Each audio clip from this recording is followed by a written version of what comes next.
Hey, what's up, Canada? My name's Simon, and welcome to our 2015 review of motorcycle helmets. Starting over here on my left, your right, with the HJC CL17. Then we've got the Icon Alliance Dark, Shoei's GT Air, the Bell Qualifier, and bringing up the rear, though not at all literally, is the Biltwell Gringo. So what I'm going to do is I'm going to pick out one or two things that I like in particular from each one of these models. So we get right to it over here with the HJC CL17. And what they've done is for this year, or actually I think they did in 2014, is they've redesigned the ventilation system for this helmet. And I really like these low profile, I'll just spin this over for you guys. I love these low profile vents that they put here. That's going to give you two benefits. The first benefit is it's going to reduce drag, it's a lot more aerodynamic, and that's going to transfer inside the helmet with a lot quieter ride. Icon, well, these guys at Icon, we know what they're all about. It's that kind of nice murdered out, that badass look, and I love this. As usual with Icon, you get two shields right out of the box. You get the clear and, of course, the nice smoke look. They've gone a different way with their ventilation system. They've kind of incorporated into the style of the lid. First of all, I'm going to flick this up here for you, and you can see you've got two opposite, not low profile, quite high profile, but easy to operate with a gloved hand. You've got these two vents coming in, and then out the back, look at the exhaust ports here that come through. They look really great. I'm sure they're efficient, and they kind of look kind of mean too. Moving on, and Shoei's GT Air. I like Shoei helmets. People will get to know that very quickly about me. I wear a Shoei lid. The reason I wear a Shoei lid is because they're a very comfortable lid. They have a nice oval shape, so they fit most head shapes. And I think comfort, especially for me, is very, very important. What Shoei have done on the GT Air is they've incorporated a drop-down sun visor, which I think is a really great idea. You know how easy it is to get caught in changing light conditions, early spring, late fall, after a rainstorm, and you get that sun reflecting back off the asphalt. So a built-in sun visor is a really great idea. And it's not at all obtrusive, it's quite far forward, so you could wear it, you can use it even if you're wearing eyeglasses as well. Bell, well, they've changed their head, they've changed their helmet shape slightly again. They seem to be coming in after the guys at Icon. You've got a very nice low-profile aerodynamic shell, polycarbonate, of course, and the shield, as most shields are today, is ultraviolet, fog, and scratch resistant. And as I said at the top of this review, bringing up the rear, but not at all literally, is the Biltwell Gringo. If you're looking for something retro, if you're looking for something old school, if you're looking for great visibility, can't beat the Biltwell Gringo. We're not getting any ventilation with this helmet. There's no ports. There's nothing like that. It's old school. It's the way it used to be. And you have got a 3-snap shield option. And Biltwell produce a whole wonderful array of different shades and reflections on their bubble shields. What is it that you're looking for when you're purchasing a modular helmet? Well, a modular helmet, you're looking for a helmet that can work through a multiple of disciplines. You'd like a flip-up or a removable front and chin guard. You'd like perhaps a drop-down internal visor. They all have that. Maybe pin lock ready. These all have that. And maybe Bluetooth accessories ready to go with Bluetooth communications. These all have that. So when it comes down to these 4 modular helmets that I have in here, what's the difference between them? Well, really, I'll split them into 2 groups. On the left here, we have the Shoei and the Shoei, which are the more high-end modular helmets. And on this side here, we have the HJC IS Max and the NOLA N44. A little bit more budget, but more modular in the true sense of the word, and I'll come back to that in a second. Back over to my left, your right. Let's start here with the high end. This is the cream of the crop. This is the Shoei C3 Pro helmet. It is one of the most lightweight aerodynamic modular helmets and quietest that you can buy on the marketplace today. Shoei have a great reputation for making helmets.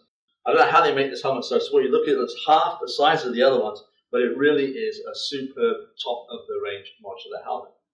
For a mid-range helmet, you're looking at the Shoei Neotech. This helmet, I like the murdered out black color that we've got here. What's great about Shoei is that they have a really nice oval head shape, so they're going to fit most head shapes. It doesn't matter whether you've got a fat head, a short head, a narrow head. The Shoei's the perfect lid for most head shapes. Now, doing that split from these two here onto the left and coming into Modular, and what HJC and Nolan have done is they've taken Modular to exactly what it should be. In other words, this HJC, if I just turn this around so you get the camera here, the chin guard and visor is completely removable so that you can get actually an open face or jet style helmet. And it's the same as well with the Nolan. In actual fact, I've already taken that one off here. The chin guard comes right away with just this little compression of these two clips here.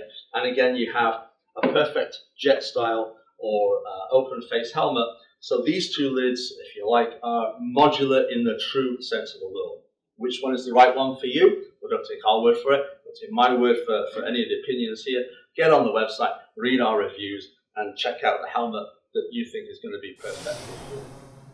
We've got 4 nice lids to look at today, and I'm going to bring out 1 or 2 points that I think sets each one apart and maybe will tip the balance for you if you wanted to buy an open face helmet today, tomorrow, or in the next few days.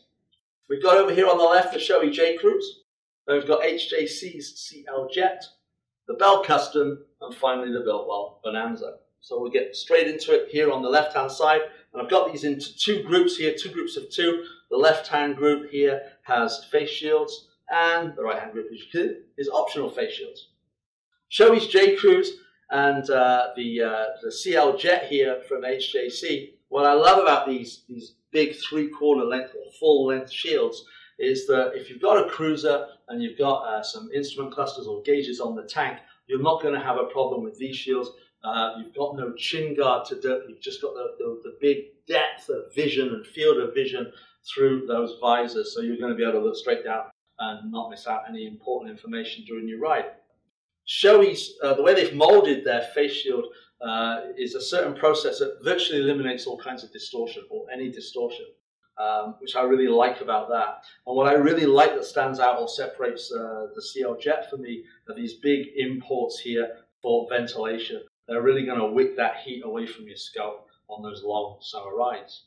Bell and Biltwell, of course, a more retro look. You've got the 3-snap option here for the vast array of colors and finishes on their bubble shields, and also the lids as well come in a huge array and variety of custom finishes. This is definitely more your retro cruiser look. There is no ventilation here. I like the matte finish on the Biltwell Bonanza, which I believe is also available in the Bell as well. And Bell is one of our top-selling helmets year after year after year. So we have 4 stunning lids to look at today. And as always with general reviews, I'm going to pick out 1 or 2 items that I think sets each helmet apart and would make it a great choice for you.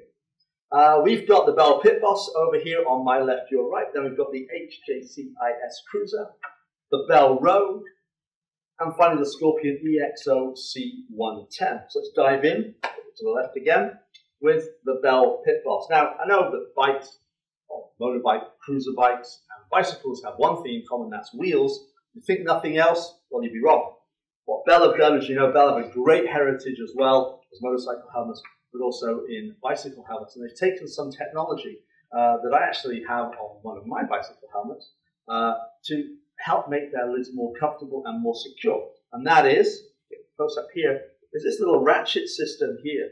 This wheel, when you put the helmet on, you reach behind and you turn this wheel, and what it does is it brings this inner lining and tightens it in and around your skull. So although you've got a very low profile helmet, you think that, you know, if you get some air under there, it might fly off. This ratchet system really pulls the helmet around your skull and makes it feel really comfortable and secure. And also as an added bonus, this lining here, this winter lining is removable when the mercury starts to climb. HJC's IS Cruiser, meanwhile, what they've added into their helmet, which I really like, is this drop-down sun visor. And the great thing about this visor is it's positioned quite far forward. It's not too far back, so it's going to interfere with your forehead, and that means you can get away with wearing eyeglasses or goggles as well. The Bell Rogue, wow, I love this helmet. This really is a spectacular helmet. Darth Vader will have nothing on you if you pick this up. It's got a really great stormtrooper look. I love this muzzle. great thing about this muzzle, of course, is it's completely removable, very easy to do. It just slips off to the side. And there you have it. And another great feature about this muzzle is that you have this winter fleece that's removable as well. So when the mercury climbs again, you're not going to have that. And of course, you can take this off and wash it whenever you like. I love this muzzle. I love this look. If I just pop it back there for ease of viewing. Now, cruiser helmet, yes. I think this would also look great on a naked, a Sport Triple, your Monster or your Triumph. You come winging it through traffic on a daily commute into the city, and people are going to get out of your way for this. I think it's an absolutely brilliant helmet. Scorpion to bring up the rear for our cruiser line today.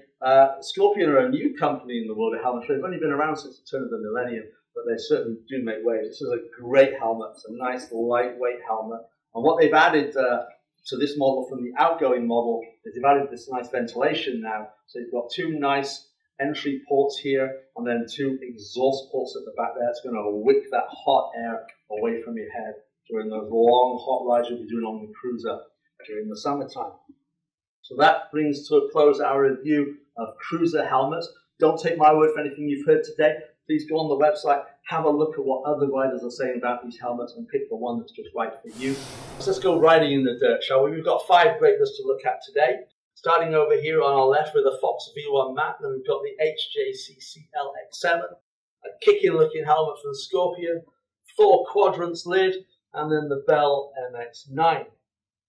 So we'll dive right into it with our entry-level Fox V1 mat. You want to get your first taste of the dirt? This is the go-to helmet. No frills, very simple dirt helmet, durable polycarbonate shell, lots of brow vents and some exhausting. Okay, I'm kind of liking the fact, you know, the graphics is a big thing with dirt helmets. I'm kind of liking this kind of. We're not saying anything about it. We'll let our bike do the talking. Very nice, very plain, very matte. It's a great looking helmet. HJCC LX7, this was redesigned a couple of years ago. It offers now a more oval shape, which is going to fit more, it's going to be a more relaxed fit, and it's going to fit more head shapes. What I also like about this helmet is you've got, because of the redesign, a much bigger eye port. There's great visibility there. You've got 14 intakes and 4 exhausts to this one as well. And apparently the guys are telling us that it's a softer interior as well. Moving on to Scorpion, what I really love about this Scorpion, these guys are great. They've only been around since the turn of the millennium. They're making great inroads into the helmet world. And what I really like about this is you've got this, you see this little red button here that you can pump up. And what it actually does is a ballast system behind each of the cheek pads. And what it'll actually do is it'll fill with air and it'll give you a much more snug fit around the face so that you can really customize the fit of this helmet to your liking. I think that's absolutely fantastic. Thor's Quadrant, on the other hand, got a nice formed roost guard and mouthpiece. And I really like what stands out about this helmet when you look at it in relation to the other ones here, perhaps a little bit with the Bell as well, is it's a sleeker design. It's a little bit more softer, and I think it's going to, because of that, it's going to feel a little bit lighter. It's going to catch a lot less dirt as well. You've got an easily adjustable visor. And finally, look at the Bell MX9. This is a great looking helmet. Again, it's black. It's got a variety of graphic passages. This is the black one. What I like about this helmet as well, I'll just put this around for you, is you've got very easily adjustable screw, the gloved hand, and you've got lots of room to move the peak up and down as well. The interior of this lid, as with all the other lids for dirt helmets, is hypoallergenic, all completely removable and washable. That's our review for 2015 of dirt helmets. I hope you've enjoyed it. Please don't take my word for anything you've heard today. Get on the website, have a look at what other riders are saying, read the reviews, find out what other riders are saying, what other riders are preferring as far as their dirt helmet choices are concerned. Pick the right helmet for you. Adventure or street? This is the argument that I go through with myself all the time since I've come to join you guys in Canada's big Great White North. Don't get me wrong, I love my street bikes. But with all this backcountry, just down the end of the road, first turning right, and there you are off-road, I'm kind of tempted to try some adventure or dual sport riding, and that's where these helmets come in. And we've got 3 to look at today. We've got your Fly Tracker entry, we've got a Bell, and we've got the Icon variant. Let's start right here. This probably would be my pick as somebody that's just going to venture out into the backcountry for the first time. This is your bog standard entry-level dirt dual sport adventure helmet. Perfect to use with goggles. The shield comes off, the peak comes off. Okay, single screw peak adjustment if you want to keep it on and tilt it depending on the weather conditions. and the interior is fully removable and washable. It is a typical entry-level adventure dual sport helmet. This Bell helmet, I'm liking this design, I'm liking this look. Bell make, as we all know, great helmets, and this adventure dual sport is no different. I'm really loving this cutaway at the back here, this kind of aggressive look. I'm sure that the air would flow and cut back. I really like that look. I'm liking the peak as well. Again, this peak is removable, and you can run it down with the shield and have it as a full face sport or road helmet. And I like the venting. You've got plenty of venting coming through here, and the exhaust vents at the back as well. Finally, the Icon variant. Now this is interesting. This is a little bit of a departure away from the polycarbonate lids and into the world of fiberglass, carbon fiber, and Dyneema. What is Dyneema? Well, I'm glad you asked that. Dyneema is, believe it or not, 15 times stronger than steel. Now, it might be my imagination, but because of that, when I feel this helmet, I feel that it does seem to be incredibly rigid. So my only word of advice for you, if you select this, is to make sure you get your fit exactly right. Something else I like to point out about this helmet is the peak is not removable. Okay, so you've got the visor, so you could use it for the street, but I'm thinking that at highway speeds, this peak might be a little bit more in the way. So for me, if I was going to be picking this helmet, it would be definitely with a bit more of a mix towards the off-road to the off-pavement than the street riding. Thanks for watching our 2015 review of motorcycle helmets. Now, if you require any further information or help making a purchase, please do give us a call. We'd love to hear from you. Till next time, bye for now.